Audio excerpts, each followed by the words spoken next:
देखो, क्रिसमस मनाना इस्लाम में जायज़ नहीं है क्योंकि मजहबी त्यौहार है। हमें अल्लाह रसूल ने दो चीज़ें दी हैं, दो ईदें, ईद उल फितर और ईद उल अज़हा। तो हमें तीसरी ईद की ज़रूरत नहीं, लेकिन दुनिया मनाती है, उनको मनाने दो, क्योंकि ला इकराहा फिद्दीन, कुरान क्या कहता है, दीन में कोई ज़बरदस्ती नहीं है। लेकिन क्रिसमस चूँकि ईसाइयों का त्यौहार है, इस मुनासबत से मैं एक बात कहना चाहता हूँ। इस्लाम में ये जो सेकुलर क़ुव्वतें जो है ना, जो सेकुलर क़ुव्वतें, इनसे बहरहाल ईसाइयत अच्छी है। समझते हो कि नहीं समझते? क्योंकि हर मजहब में कुछ ना कुछ अखलाकियात मिलेंगी आपको। तभी इस्लाम भी ईसाइयत को दूसरे मजाहिब से मुमताज़ और जुदा करके पेश करता है। मैं इटली में गया ना, मैंने वहाँ व्लॉग बनाया कि ईसाइयत का थोड़ा सा बताया। तो जब तक ईसाइयत दुनिया में थी, होमोसेक्सुअलिटी को लोग गलत समझते थे, जिना को लोग बोलो गलत समझते थे। वलदु जिना, बच्चा पैदा होना ऐब समझा जाता था, पर्दे का रिवाज था। अब ये जो सेकुलरिज्म जो और नाम निहाद जो लिबरलिज्म फैल रहा है ना, इसके खिलाफ तो तमाम मजाहिब को मिलकर काम करना चाहिए, खास तौर पर जो आसमानी मजाहिब हैं। क्योंकि हमारा जो इख्तलाफ है ना, सबसे बड़ा इख्तलाफ तो मुल्हिदीन से है। क्योंकि इल्हाद ऐसी चीज़ है जो आपको ला मजहब बना के इंसान और दरिंदे में फ़र्क ख़त्म। मुल्हिद तो बिल्कुल ही दरिंदे होते हैं ना भाई। एथियस के पास क्या मैयार है अच्छाई और बुराई को एक्सप्लेन करने का? कोई मैयार रहा? कल ये बहन से निकाह को भी लीगल कर देंगे। आप अकल की बेस पे कैसे बुरा कहोगे? कह सकते हो आप? माँ बेटे का मुकद्दस रिश्ता है, वो भी गंदा हो जाएगा। बाप बेटी का मुकद्दस रिश्ता, वो भी क्या हो जाएगा? क्योंकि अकल तो कैसे गाइड करेगी? सब चीजें लीगल हो जाएंगी। कल आप देखना, होमोसेक्सुअलिटी 50 साल पहले के एथियस्ट से पूछे ना, वो कहेगा ये गंदा अमल है। आज वो क्या कर रहे हैं? बहुत अच्छा, क्योंकि खुद मुब्तला हो गए इसमें। खुद क्या हो गए? सोसाइटी में वो कह रहे हैं ठीक है बिल्कुल। तो ये तो इंसानियत के लिए बदनुमा दाग है। मज़हब चाहे कोई भी हो, हिंदू अज़म हो, यहूदियत हो, ईसाइयत हो, सिख हो, कोई भी मज़हब हो, कहीं ना कहीं आके आप पे कुछ ना कुछ पाबंदियाँ लगा रहा होता है। तो उनमें जो इस्लाम के बाद जो सबसे अच्छा मज़हब है, इस्लाम के बाद और इस्लाम के सबसे करीब है, वो क्या है? वो ईसाइयत। कई लिहाज से इस पे कुरान से भी दलाइल है, कुरान में तो बहुत सारे दलाइल हैं, और अक़ली दलाइल भी। अक़ली दलाइल क्या? ईसाई हज़रत ईसा अलैहिस्सलाम और उनसे पहले तमाम पैगम्बरों पर ईमान रखते हैं, जबकि हिंदू और दूसरे लोग वो पैगम्बरों पर ईमान सिरे से रखते ही नहीं हैं। अब जो पैगम्बरों पर ईमान रखते हैं उनमें कुछ ना कुछ पैगम्बरों के असरात आएंगे कि नहीं आएंगे? तो ईसाइयों में आपको आज भी नजर आएंगे।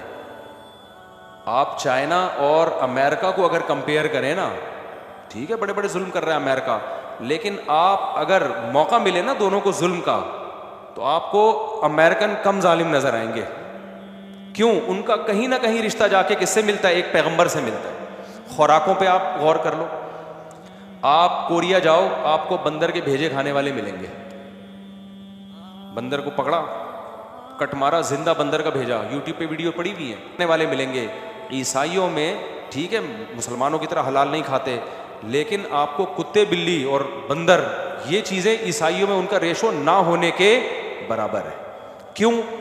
फ़र्क क्या है भाई? मज़हब को तो वो भी नहीं मान रहे, ये भी नहीं मान रहे, लेकिन क्या है, उनके ताने बाने हज़रत ईसा अलैहिस्सलाम से जाके मिलते हैं। कुछ ना कुछ इंसानियत खाने पीने के मामले में है उनके अंदर। मुर्दों को गुस्ल देते हैं ईसाई।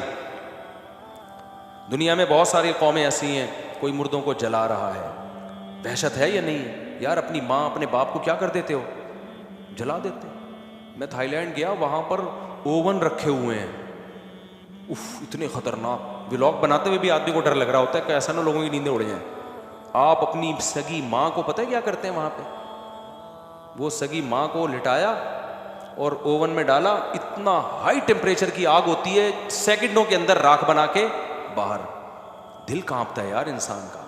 ईसाई ये काम, बोलो क्रिश्चियनिटी भी वही है जो इस्लाम का तरीका है। मुर्दे को गुस्ल दो और कब्र के अंदर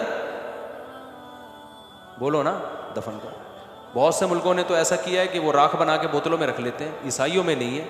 हाँ, जो ईसाइयत बिल्कुल छोड़ चुका है, मुल्हिद हो गया, वो एक अलग बात है। खुराक के मामले में इस्लाम के करीब, मुर्दों के दफन के मामले में इस्लाम के करीब है। और क्या है? कुरान मजीद और तमाम पैगंबरों पर ईसाइयों हिंदुओं के अकीदे 7 जन्म जो इस्लाम से मैच नहीं करता।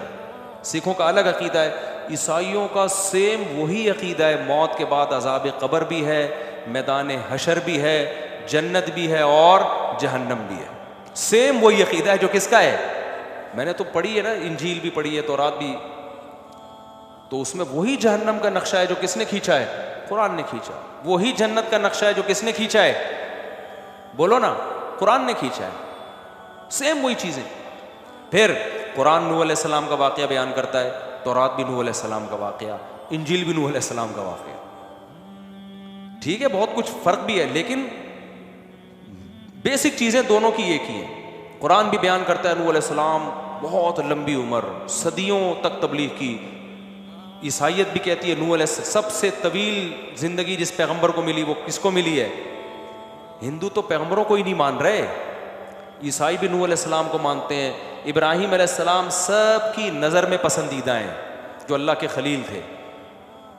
नबी के दौर में भी यहूदी कहते थे इब्राहीम हमारे, ईसाई कहते थे इब्राहीम हमारे। इस्लाम ने कहा असल किसके हैं, इब्राहीम तो हमारे हैं भाई। हिंदू को बोलो इब्राहीम किसके, बोलेंगे मुझे क्या किसके हैं। सिखों को बोलोगे वो कहें हमें क्या भाई लेना देना इब्राहीम अलैहिस्सलाम से। समझते हो कि नहीं समझते। तो वही वाक़यात, कौम हाद, कौम समूद और सालेह अलैहिस्सलाम का वाक़या, तो बहुत सारी चीज़ों में आपस में क्या है, पर्दा। जो सही यहूदी जो पर्दा करने वाली औरतें ना, बहुत सख्त पर्दा करती हैं जो मजहबी हैं। ईसाइयत में भी पर्दा है, तो यूरोप में जब लामजहबियत आई है 100 साल पहले तो जाके पर्दा उतरा, वरना ईसाइयों में पर्दा तो मुसलमानों से भी ज़्यादा बहुत से घरों में होता था। उनके यहाँ तो ये फ़ख्र था कि एक औरत की कलाई पे भी किसी की नज़र नहीं पड़ी, इसको फ़ख्र के तौर पे पेश किया जाता था। तो बहुत सारी चीज़ें क्या हैं, अब देखो कुरान से भी पता चलता है। सबसे पहले बात ये, कुरान ने कहा वला तुजादिलू अहलल किताबी इल्ला बिल्लती ही अहसन, ऐ ईमान वालो अहले किताब यानी यहूद व नसारा, मेरी मुराद वो सहयूनी यहूदी नहीं है जो इसराइल वाले। यहूदियों में भी 2 तरह के यहूदी हैं, एक जो फ़िलिस्तीन पर गासिबाना कब्ज़ा करना चाहते हैं, एक वो जो ये इसको जुल्म समझते हैं। ऐसे बहुत सारे यहूदी हैं, सारे यहूदी भी एक लाठी से हाँकने वाले नहीं होते, एक जैसे नहीं होते। तो कुरान कह रहा है जब भी अहले किताब से, यहूद व नसारा से तुम बहस करो तो अच्छे तरीके से करो और उनको बताओ कि तालौ इला कलिमतिन सवाइन बैनना व बैनकुम अल्ला नाबुदा इल्लल्लाह। देखो हमारा तुम्हारा इख्तलाफ तौहीद के मसले में है, लेकिन हकीकत में तुम भी तौहीद के मुद्दई हो, बुत परस्ती को तुम भी गलत समझते हो, एक खुदा के कायल हो, हम भी किसके कायल हैं, एक खुदा के। ये चीज़ें दोनों में क्या हैं, एक हैं। तो आ जाओ इसी पर आ जाओ। तुम्हारी अपनी किताबों में भरा हुआ है खुदा एक है, तो ईसा को अल्लाह का बेटा कहना छोड़ दो, इससे तुम सच्ची मुच्ची के ईसाई बन जाओगे। समझ आई ना बात। असल अकीदा तुम्हारा वो है जो हमारा है, तो क्यों फर्क किया हुआ है तुम लोगों ने। कितना बेहतरीन अंदाज कुरान सिखा रहा है कि नहीं सिखा रहा। और तालौ अरबी में इज्जत के साथ जब किसी को बुलाया जाता है ना, देखो उर्दू में बुलाने का तरीके, आइए, बल्कि सबसे अच्छा तरीका है तशरीफ लाइए, काइंडली भी लगा दो साथ में। एक है तशरीफ लाइए, एक है आइए, एक है आए, आए ना, ये सारे हैं ना, आइए ना, नहीं भी आने का दिल चाह रहा होगा आदमी चला जाएगा। आओ, ये थोड़ा सा हल्का होगा, आ, इधर वड़, मुख्तलिफ किस्म के अल्फाज इस्तेमाल होते हैं। तो अरबी में किसी को अपनी तरफ बुलाने के लिए जो सबसे ज्यादा मुहज़्ज़ब लफ्ज़ है वो है तालौ। क्या मतलब, तशरीफ लाइए, आइए। तो अल्लाह ने कहा कि जब ईसाइयों को तुम दीन की तरफ बुलाओ तो ये नहीं बोला अबे क्या कर रहा है, तू जाएगा तो तू जहन्नम में, तेरी तो बख्शिश होनी नहीं है। उसको कहो तालौ, आओ, आइए, इला कलिमतिन, आओ हम तुम्हें एक ऐसी बात बताते हैं जो असल में ईसा की तबलीग थी, ईसा इब्ने मरियम की तबलीग थी वो। हम तुम्हें ईसा इब्ने मरियम से हटा नहीं रहे हैं भाई। ईसा से हम भी मोहब्बत करते हैं, यसूब मसीह से हम भी मोहब्बत करते हैं, और हम ज्यादा मोहब्बत करते हैं। क्यों? पैदा होते ही माँ की गोद में उन्होंने क्या कहा था, इन्नी अब्दुल्लाह, मैं अल्लाह का बंदा हूं। एक अल्लाह की तरफ ईसा इब्ने मरियम ने बुलाया है। तो हम तुम्हें तुम्हारे पैगंबर से हटा नहीं रही भाई, हम तुम्हें तुम्हारे पैगंबर की तालीमात को फॉलो करने का हुक्म दे, नहीं फॉलो तो करो ना। तो कितना अच्छा अंदाज अल्लाह ने किसके बारे में सिखाया क्योंकि ईसाई भी बुत परस्ती के कायल नहीं है। जो कमाल की बात है, ईसाइयों में भी कब्रों पे मज़ार नहीं होते और इस्लाम में भी मज़ार क्या है, हराम है। मैं स्कूल में पढ़ता था, मेरे क्लास फेलो था क्रिश्चियन, उसने मुझे कहा कि आप लोग क्या हैं तो खबरें इतनी ऊंची ऊंची होती हैं। मैं घर उधर जाता था ना वहाँ, तो वहाँ एक मज़ार था, वहाँ कव्वालियाँ धमाल चल रहे होते थे। तो उसने कहा ये इस्लाम में है, ईसाइयत में नहीं है ये। तो मुझे बड़ी शर्मिंदगी होती थी वाकई कि यार मुसलमानों में ये मज़ार आ गए, कव्वालियाँ हो रही हैं, धमाल हो रहे हैं, ईसाइयत में नहीं है ये सब कुछ। ईसाइयों में कब्रें क्या होती हैं, छोटी होती हैं, ये कम से कम इस स्टाइल के मज़ार नहीं होते। मैं उसको समझाता था भाई ये इस्लाम में नहीं है, मुसलमानों में है लेकिन ये इस्लाम में नहीं। आओ हमारे बाप दादाओं की कब्रें जाके देखो, एक बाली से ज़्यादा ऊँची नहीं है। तो ये चीज़ भी इस्लाम और ईसाइयत में क्या है, कब्र परस्ती दोनों मज़हबों में क्या है, बोलते क्यों नहीं, हराम है। तो बहुत सारी चीज़ें हैं भाई। और आप अमेरिका जाओ ना, अमेरिका में जो कुछ रियासतें ऐसी हैं जहाँ कट्टर किस्म के ईसाई रहते हैं। हमारे एक दोस्त होकर यूनिवर्सिटी के प्रोफेसर थे, वो उस स्टेट में, मैं उसके स्टेट का नाम भूल गया, कट्टर किस्म के ईसाई रहते हैं। कह रहे हैं आप वहाँ जाओगे ना, आपको लगेगा आप रेवंड के इज्तिमा में आए हुए। औरतें पर्दा करती हैं। अमेरिका वाकई सेकुलर कंट्री है, उसने जब आज़ादी दी है ना तो सच्ची मुच्ची की आज़ादी, ये उन लोगों का एक पॉजिटिव है, वो मुनाफिक नहीं है। हम तो ना सेकुलर है ना मजहबी स्टेट हैं, पता ही नहीं चल रहा हम हैं क्या। लेकिन इंडिया भी अपने आप को सेकुलर कहता है मगर सेकुलर है नहीं। लेकिन अमेरिका अगर अपने आप को सेकुलर कहता है तो है भी क्या, वाकई मजहबी। हमारे बहुत से रिलेटिव है, किस किस हकीकत का इंसान इनकार करे ना। वो कहते हैं यार हमें आज़ादी है तो वाकई आज़ादी है। इतने मदारिस बन रहे हैं दे दनादन अमेरिका में, कोई अमेरिका पे पाबंदी नहीं है भाई, ठीक है। तो वो कह रहे हैं ठीक है यार। तो अब वो प्रोफेसर थे, मेरे दोस्त हैं, उन्होंने कहा मैं एक अमेरिका में ऐसी रियासत में गया हूँ, वहाँ दाढ़ी वाले आपको सारे गोरे हैं, ख़वातीन सारी पर्दा कर रही हैं। मैंने कहा शायद मैं आ गया हूँ, कोई हज़रत फ़लाँ दामद बरकातुम के खुलफा रहते हैं यहाँ पे। कह रहे हैं भाई ये एक ईसाई स्टेट समझी जाती है, जिसको मज़हब को फॉलो करना है वो इधर आ जाए। वहाँ होमोसेक्सुअलिटी पर पाबंदी है। अच्छा कमाल की बात है, वहाँ शादियाँ भी ज़्यादा करते हैं मर्द। और वो कहते हैं हज़रत ईसा अलैहिस्सलाम ने कहीं भी एक बीवी रखने का हुक्म नहीं दिया। ये मेरा टॉपिक आ गया यहाँ पे। वो कहते हैं भाई ये तो इस्लाम ने 4 की पाबंदी लगाई है, इस्लाम से पहले तो 4 भी ज़्यादा थी। तो वो कह रहे हैं शादियाँ भी ज़्यादा करो। वो कह रहे हैं तो पादरियों ने बाद में तहरीफ की है इंजील में कि एक बीवी रखनी, पहले तो बहुत ज़्यादा, दाऊद अलैहिस्सलाम की तो बहुत सी थी। तो आपको इस्लाम के सबसे करीब कौन सा मजहब नजर आएगा, उसके लिए एक आयत तो मैंने आपको ये सुनाई। दूसरी आयत क्या है, ला तजिदन्ना शद्दन्नासी अदावतल लिल्लज़ीना आमनुल यहूद वल्लज़ीना अशरकू। कुरान कहता है तुम्हें इस्लाम के सबसे बड़े दुश्मन यहूद और मुशरिकीन नजर आएंगे। वला तजिदन्ना अक़रबहुम मवद्दतल लिल्लज़ीना आमनुल्लज़ीना क़ालू इन्ना नसारा। और तुम्हें इस्लाम से सबसे ज़्यादा मोहब्बत करने वाले वो लोग नजर आएंगे जो अपने आप को ईसा के मददगार कहते हैं। नसारा नासिर से मददगार यानी ईसाइयत, क्रिश्चियनिटी जिसे कहते हैं। तो कुरान ने भी इसका एराफ़ किया। और फिर हमारे नबी सल्लल्लाहु अलैहि वसल्लम को जब मुशरिकीन ने सताया है तो आपने दूसरे कंट्री की तरफ सहाबा को भेजा, तो आपने ईसाई रियासत का इंतखाब किया। आपने भेजा नजाशी की तरफ, क्योंकि ईसाई बादशाह था, आपको पता था कि फारिस की तरफ भेजा तो पनाह नहीं मिलेगी। ईसाई बादशाह दिल में रहम का जज्बा रखता है, और उसी की कुरान ने फिर तारीफ भी की है। समझ में आ रही है बात कि नहीं आ रही? तो नजाशी ने फिर कैसा जाफर तैयार को प्रोटोकॉल, हालांकि ईसाई बादशाह था, फिर इस्लाम भी ले आया और नबी को हदिये भेजे। वाहिद बादशाह है जिसकी गायबाना नमाज जनाजा नबी सल्लल्लाहु अलैहि वसल्लम ने पढ़ी है। मैयत नहीं थी लेकिन फिर भी आपने जनाजा पढ़ा उसका। तो एक और आयत सुना के बस इस टॉपिक को ख़त्म करता हूँ। इसी तरह आप देखो सूरह रूम, सूरह रूम क्यों नाजिल हुई है पता है? सूरह रूम में हुआ ये कि ये जो फारिस थे ना, ईरान पर पहले थी आग परस्तों की हुकूमत, आग की पूजा करते थे, मुशरिक थे, बहुत सारे भगवान थे इनके, बहुत सारे खुदा थे। इन्होंने हमला किया शाम में थी ईसाइयों की हुकूमत।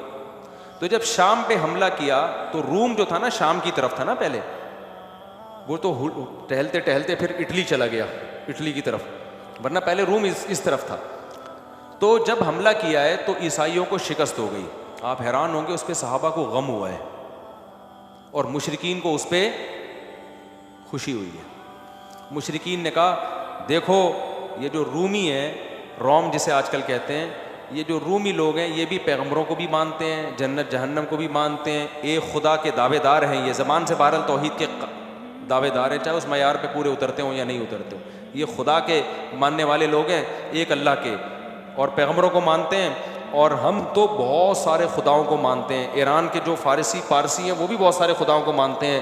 इस जंग में मुशरिकीन को फतह मिल रही है और तौहीद के दावेदारों को शिकस्त मिल रही है। इसका मतलब खुदा जो है ना, जो आसमानों पे बैठा हुआ है, वो मुशरिकीन के साथ है, तौहीद परस्तों और अहले किताब के साथ नहीं है। तो उन्होंने बदफाल लिया, इस पे सहाबा गमज़दा हो गए और उनकी ख्वाहिश हुई कि अल्लाह ईसाइयों को मुशरिकीन पे गालिब कर दे। क्या ख्वाहिश हुई उनकी? कि अल्लाह करे जो ईसाई हैं ये ईरान के खिलाफ जंग में जीत जाएं। तो अल्लाह ने सूरह रूम नाजिल की, फरमाया गुलिबतिर रूम, रूमियों को शिकस्त हो गई। गुलिबतिर रूम फी अदनल अर्ज़ वहुम मिन बादी गलबिहिम सयगलिबून। अल्लाह फरमाते हैं खुश हो जाओ, अन करीब मैं रूमियों को मुशरिकीन पे फतह देने वाला हूँ। हालांकि रूमी तो मुसलमान नहीं थे, लेकिन अल्लाह जहाँ मुशरिक और ईसाई का कंपेयर होगा ना, तो वहाँ अल्लाह ताला फेवर किसको दे रहे हैं? वहाँ अल्लाह ईसाइयों को फेवर दे रहे हैं। समझ आ रही है बात कि नहीं आ रही? वहाँ अल्लाह इधर को फेवर दे रहे हैं। अल्लाह कह रहे हैं मुशरिकीन से खुश ना हो जाओ, ये थोड़े दिनों की आजमाइश है, लेकिन अन करीब मैं रूमियों को फतह दूंगा। किस पर? मुशरिकीन पर। बिनसरिल्लाह, ये अल्लाह की मदद से होगा। यौमइदी यफरहुल मुमिनून, और जिन जिन रूमियों को मैं फतह दूंगा उस दिन मुसलमान खुश हो जाएंगे। तो जहाँ भाई दूसरे मज़ाहिब से कंपेयर का मामला होगा तो वहाँ इस्लाम ईसाइयत के लिए नरम गोशा रखता है। और आज ये ग्राउंड रियलिटी भी है। हाँ, जो जंग लड़ रहे हैं आपसे वो तो दुश्मन है, उनसे नरम लहजे का हुक्म नहीं, मैं नॉर्मल न्यूट्रल ईसाइयों की बात कर रहा हूँ। तो इसी वजह से अल्लाह मियाँ ने अलग से 2 प्रोटोकॉल दिए। नंबर 1, उनका ज़बीहा हलाल। अगर कोई हिंदू हमारे लिए जानवर ज़बह कर दे, चाहे अल्लाह का नाम लेके भी करे, हम उस जानवर को नहीं खा सकते। सिख ज़बह कर दे, हम उस जानवर को नहीं खा सकते। ईसाई अगर ज़बह कर दे तो हमारे लिए वो जानवर क्या है? हलाल है। यहूदी अगर ज़बह कर दे तो हमारे लिए वो जानवर क्या है? हलाल है। अब लोग उस पर कहते हैं वो तो ईसा अलैहिस्सलाम को अल्लाह का बेटा कहते हैं। गलत कहते हैं, इस्लाम इस दावे को नहीं मानता, लेकिन इस गलत के बावजूद इस्लाम उनके ज़बीहे को हलाल कहता है, फ़र्क करने के लिए कि दूसरे मुशरिकों में और इनमें क्या है, फ़र्क है। नंबर 2, किसी गैर मुस्लिम औरत से आप निकाह नहीं कर सकते। हिंदू लड़की से निकाह करेंगे, इस्लाम उस निकाह को नहीं मानता जब तक वो मुसलमान नहीं हो जाती। सिख से निकाह करेंगे, इस्लाम उस निकाह को नहीं मानता। ईसाई से निकाह करेंगे, इस्लाम उसको मान लेता है।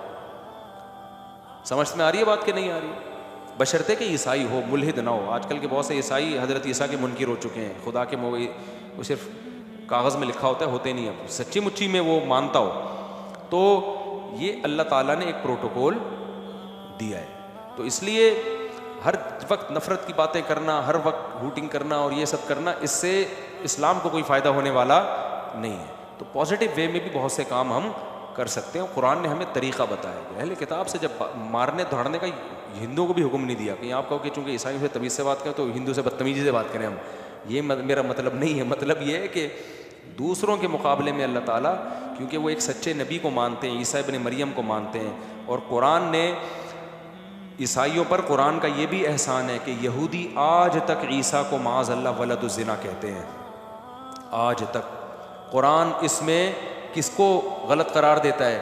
यहूदियों को। और फेवर किसको दे रहा है? ईसाइयों को। ईसाई कहते हैं वलदुज़्ज़िना नहीं, बग़ैर बाप के पैदा हुए। तो कुरान क्या कहता है? किसकी बात सही है? ईसाइयों की। बग़ैर बाप के अल्लाह ने पैदा किया अपनी कुदरत से। ईसाई क़ुर्ब क़यामत में हज़रत ईसा का इंतज़ार कर रहे हैं, उनका इजमाई अक़ीदा है। इस्लाम इस अक़ीदे को गलत करार देता है, ये फेवर करता है इस्लाम को। तो बहुत सारी चीज़ें मिलती हैं। तो इसलिए ईसाइयत को अल्लाह ने प्रोटोकॉल दिया है थोड़ा सा। हम तो कह रहे हैं कि मौका दे रहा हूँ, हम तो कह रहे हैं भाई इल्हाद से बेहतर है ईसाइयत, लेकिन निजात के लिए इस्लाम के अलावा आपके पास कोई ऑप्शन नहीं है। ये जहन में रखें। मैं कंपेयर कर रहा हूँ दूसरे मज़ाहिब से। आप कुछ पूछ रहे हैं?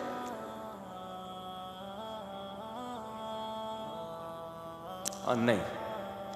देखें, अगर लड़ाई झगड़े का ख़तरा है, बदतमीज़, तो फिर तो ठीक है, ले लें, लेकिन खुद से बढ़ चढ़ के उसको देखो। हमारे लिए अल्लाह ने 2 ईदें दे दी ना हमें, तो किसी की भी मजहबी रसूम में आप शिरकत नहीं कर सकते। मैं नहीं कह रहा आप उनको जा जाके तंग करें, तो वो जो कर रहे हैं उनको करने दें, उनका मजहब है, लेकिन आप शिरकत नहीं कर सकते।